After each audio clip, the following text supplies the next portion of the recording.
Rut pasal 1 ayat 1-22. Dan terjadilah pada masa memerintahnya hakim-hakim, bahwa ada kelaparan di negeri itu.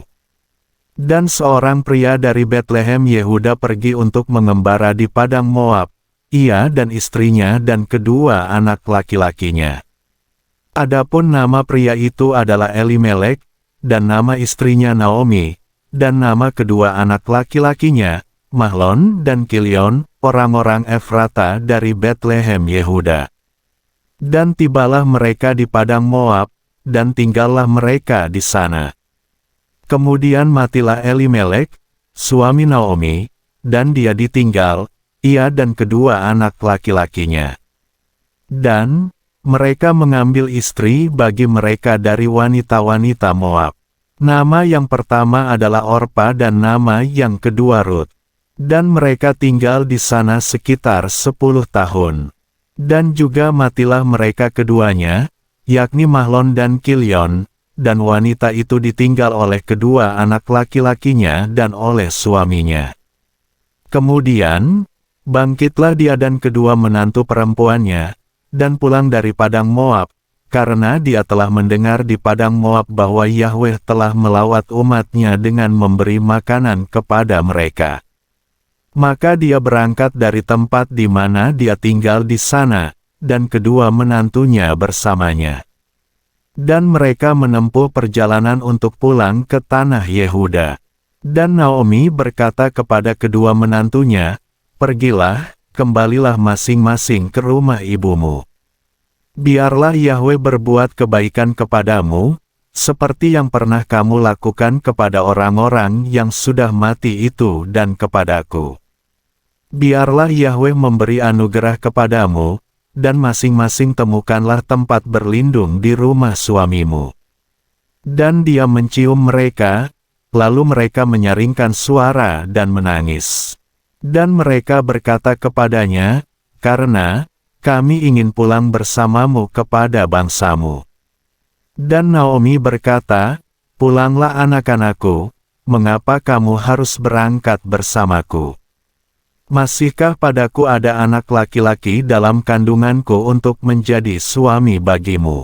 Pulanglah anak-anakku, pergilah, karena aku terlalu tua untuk bersuami lagi, walaupun aku berkata ada harapan bagiku, bahkan malam ini aku mendapatkan seorang suami, dan bahkan aku melahirkan anak-anak lelaki.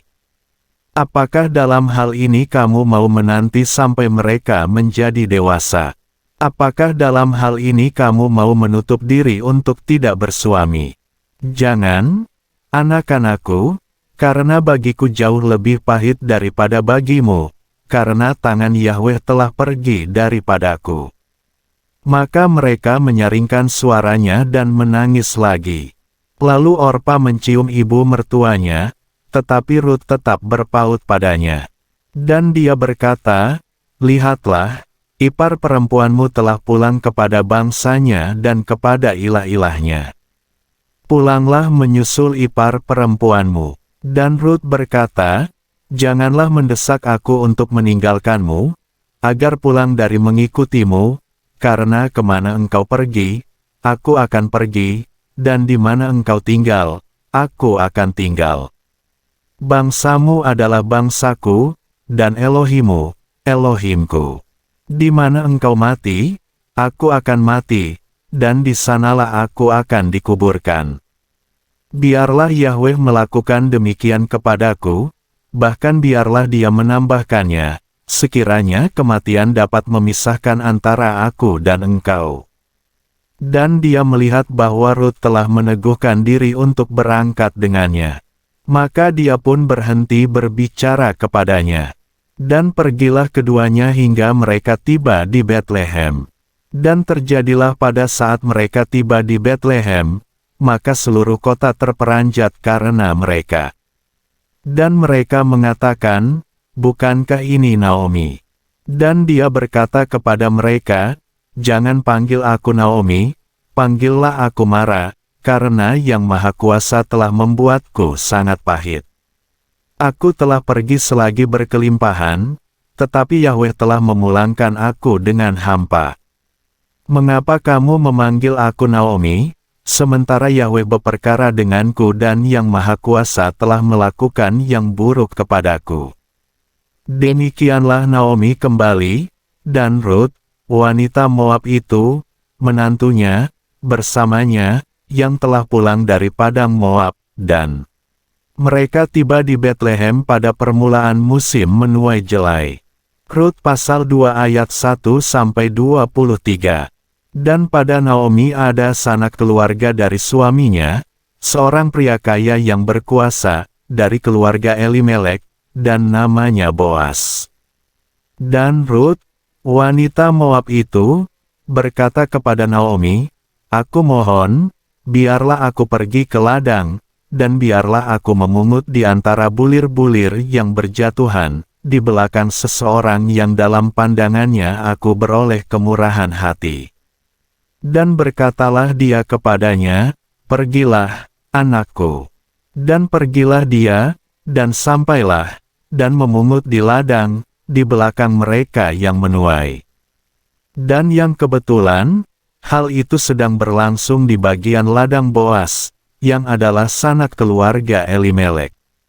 Dan lihatlah, Boas datang dari Betlehem dan dia berkata kepada mereka yang menuai, "Yahweh besertamu." Dan mereka berkata kepadanya, "Biarlah Yahweh memberkati engkau." Dan berkatalah Boas kepada bujangnya yang mengawasi mereka yang menuai itu, "Siapakah gadis ini?" Dan bujang yang mengawasi mereka yang menuai itu menjawab dan berkata, "Dia adalah gadis Moab, yang pulang bersama Naomi dari padang Moab."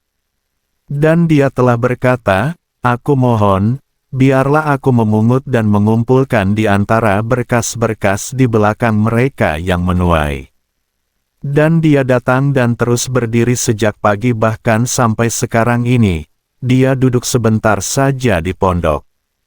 Maka berkatalah Boas kepada Rut, "Tidakkah engkau dengar, anakku? Hendaknya engkau tidak pergi memungut di ladang yang lain, dan juga tidak melintas dari sini, dan dengan demikian engkau boleh menyatu dengan bujang-bujang perempuanku. Biarlah matamu tertuju ke ladang yang akan mereka tuai, dan engkau dapat berjalan di belakang mereka. Bukankah aku telah memerintahkan kepada para bujang itu agar tidak mengganggumu? Ketika engkau haus, maka engkau dapat pergi ke tempayan-tempayan itu dan minum dari apa yang dicinduk oleh para bujang itu." Maka tersungkurlah dia dan sujud menyembah dengan mukanya ke tanah, dan dia berkata kepadanya, "Mengapa aku beroleh kemurahan hati di matamu dengan memberi perhatian kepadaku, padahal aku orang lain?" Dan Boas menjawab serta berkata kepadanya, "Secara lengkap telah diceritakan kepadaku semua yang telah engkau perbuat terhadap ibu mertuamu sesudah kematian suamimu. Dan engkau telah meninggalkan ayah dan ibumu, dan tanah kelahiranmu, dan pergi kepada bangsa yang tidak kamu kenal kemarin dan hari-hari sebelumnya. Biarlah Yahweh membalas perbuatanmu, dan biarlah upahmu menjadi lengkap dari Yahweh, Elohim Israel, yang di bawah sayapnya engkau telah datang untuk mencari perlindungan." Dan dia berkata, "Biarlah aku mendapatkan kemurahan hati di matamu, ya Tuanku, karena engkau telah menghiburku, dan karena engkau telah berbicara kepada hati hambamu. Sekalipun aku bukanlah salah seorang dari hamba-hamba perempuanmu." Dan Boas berkata kepadanya, "Ketika waktu makan, mendekatlah kemari, engkau boleh makan roti ini, dan celupkanlah potongan rotimu ke dalam cuka ini." Maka duduklah dia di sebelah mereka yang menuai, dan Boas menjulurkan bulir bakar kepadanya, dan dia makan, dan menjadi kenyang, lalu dia menyisakan. Kemudian dia bangun untuk memungut, maka Boas memerintahkan para bujangnya, dengan mengatakan, "Dia boleh memungut bahkan di antara berkas-berkas itu, dan kamu tidak boleh mempermalukan dia. Dan juga, haruslah kamu sungguh-sungguh menghamburkan untuknya dari ikatan-ikatan jelai itu dan meninggalkannya, agar ia memungutnya, dan kamu tidak boleh menghardiknya." Dan Rut terus memungut di ladang itu hingga petang, dan dia mengirik apa yang ia pungut. Dan banyaknya ada kira-kira 1 eva jelai. Dan dia membawanya, dan dia masuk ke kota, dan ibu mertuanya melihat apa yang telah dia kumpulkan. Dia juga mengeluarkan dan memberikan kepadanya apa yang masih tersisa dari kekenyangan makannya. Dan ibu mertuanya berkata kepadanya, "Di manakah engkau memungut hari ini dan di manakah engkau bekerja? Biarlah orang yang telah memerhatikanmu itu diberkati." Dan dia menceritakan kepada ibu mertuanya mengenai orang yang ia telah bekerja padanya. Dan dia berkata, "Nama pria yang aku telah bekerja padanya hari ini adalah Boas." Dan berkatalah Naomi kepada menantunya, "Dialah orang yang diberkati Yahweh yang tidak pernah melupakan kebaikannya atas orang yang hidup dan yang mati."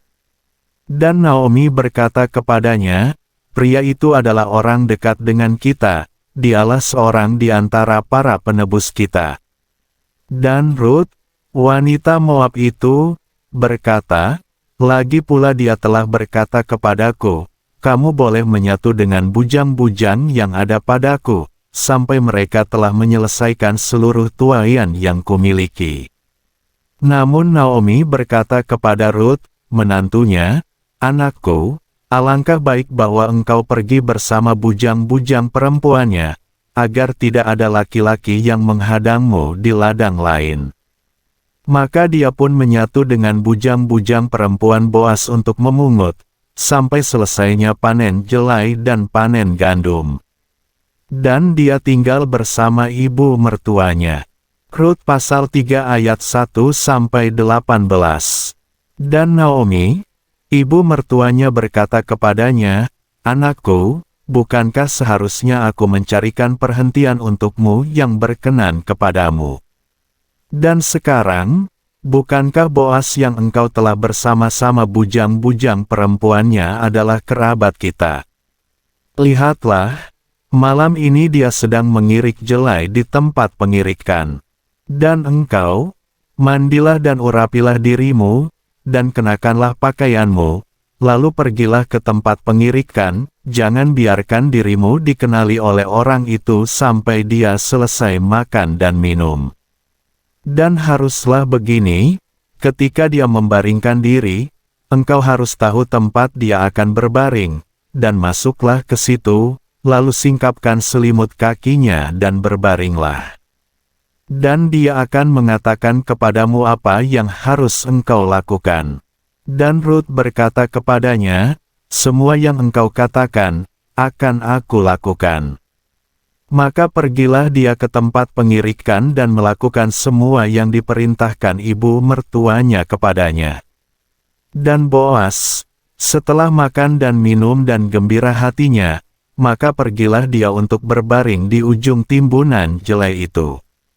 Dan wanita itu datang dengan diam-diam dan menyingkapkan selimut kakinya, lalu berbaring. Dan terjadilah pada waktu tengah malam, maka terkejutlah pria itu ketika dia membalikkan badannya, dan ternyata, ada seorang wanita sedang berbaring di kakinya. Maka dia berkata, "Siapakah engkau?" Dan dia menjawab, "Akulah Rut, wanita pelayanmu, dan kiranya engkau membentangkan jubahmu atas wanita pelayanmu, karena engkau adalah seorang penebus." Dan dia berkata, "Diberkatilah engkau oleh Yahweh, anakku. Engkau telah melakukan yang baik, kebaikanmu yang terakhir lebih daripada yang permulaan. Engkau tidak mengejar teruna-teruna, baik yang miskin maupun yang kaya. Dan sekarang anakku, janganlah takut, semua yang telah engkau katakan, akan kulakukan kepadamu, karena semua orang-orangku di pintu gerbang tahu bahwa engkau adalah seorang wanita berbudi. Dan sekarang, memang benar bahwa aku adalah penebusmu, tetapi masih ada lagi seorang penebus yang lebih dekat daripadaku. Tinggallah malam ini, dan akan jadi pada pagi hari jika dia mau menebusmu, baiklah dia akan menebusmu, tetapi jika dia tidak senang untuk menebusmu, maka aku akan menebusmu demi Yahweh yang hidup. Berbaringlah terus sampai pagi, dan berbaringlah dia di kakinya hingga pagi, lalu bangun sebelum seseorang dapat mengenal sesamanya.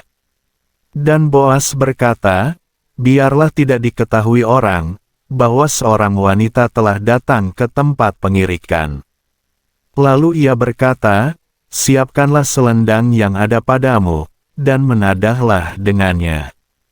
Lalu ia menadah dengannya, dan dia menakar 6 takar jelai, lalu menuangnya kepadanya.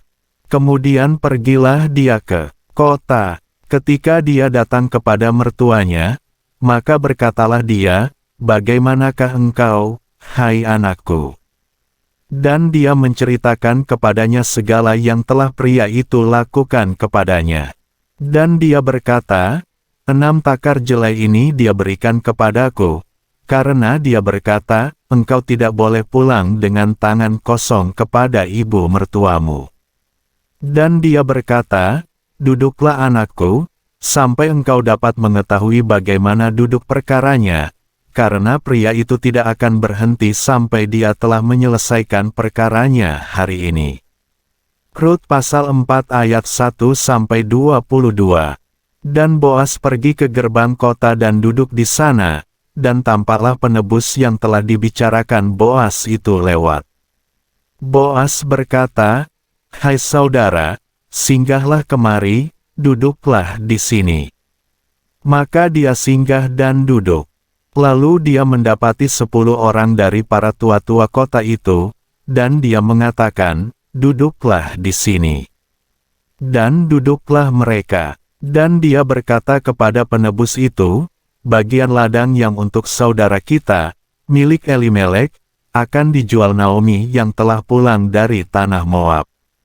Dan aku berkata, aku akan membuka telingamu dengan berkata, belilah ladang itu di depan mereka yang duduk di sini dan di depan para tua-tua orang-orangku. Jika engkau mau menebus, tebuslah. Tetapi, jika engkau tidak mau menebusnya, katakanlah kepadaku agar aku tahu, karena tidak ada seorang pun selain engkau yang menebus, dan aku sesudah engkau. Dan penebus itu berkata, aku mau menebusnya. Dan Boas berkata, pada hari engkau membeli tanah itu dari tangan Naomi, maka engkau telah membeli pula dari Rut, wanita Moab itu, yakni istri orang yang telah meninggal itu, untuk menegakkan nama orang yang telah meninggal itu di atas warisannya. Kemudian penebus itu berkata, aku tidak sanggup menebusnya bagi diriku, karena jika demikian aku akan merusak milik pusakaku sendiri. Engkau tebuslah bagi dirimu hakku untuk menebus itu, karena aku tidak sanggup untuk menebus. Dan dulu, beginilah yang berlaku di Israel dalam suatu penebusan.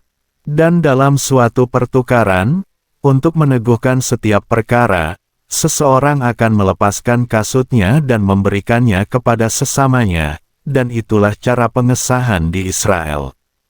Dan penebus itu berkata kepada Boas, belilah bagi dirimu. Dan dia melepaskan kasutnya. Maka Boas berkata kepada para tua-tua dan kepada semua orang itu, kamulah para saksi pada hari ini, bahwa aku telah membeli semua yang menjadi milik Elimelek dan semua yang menjadi milik Kilion dan Mahlon dari tangan Naomi. Dan juga Rut wanita Moab, istri Mahlon itu, telah aku beli bagi diriku sebagai seorang istri untuk menegakkan nama orang yang meninggal itu atas warisannya, supaya nama orang yang meninggal itu tidak akan lenyap dari antara saudara-saudaranya, dan dari pintu gerbang tempat tinggalnya.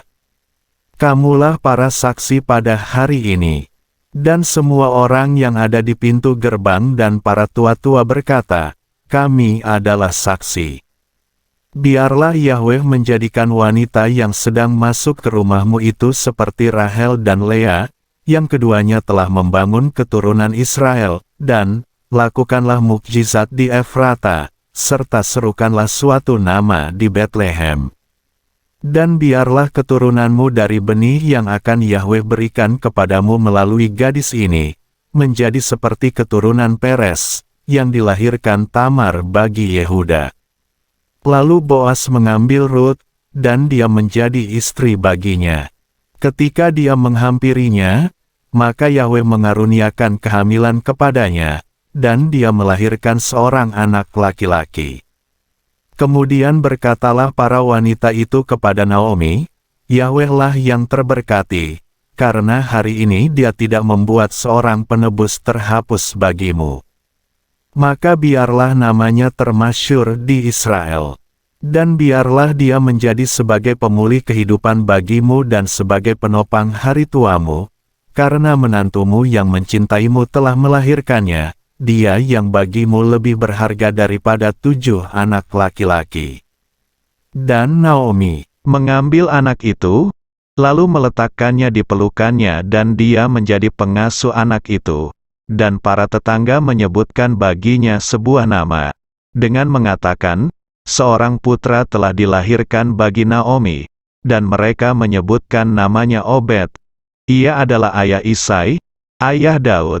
Dan inilah silsilah Peres. Peres memperanakan Hezron, dan Hezron memperanakan Ram, dan Ram memperanakan Aminadab, dan Aminadab memperanakan Nahesen, dan Nahesen memperanakan Salmon, dan Salmon memperanakan Boas, dan Boas memperanakan Obed, dan Obed memperanakan Isai, dan Isai memperanakan Daud.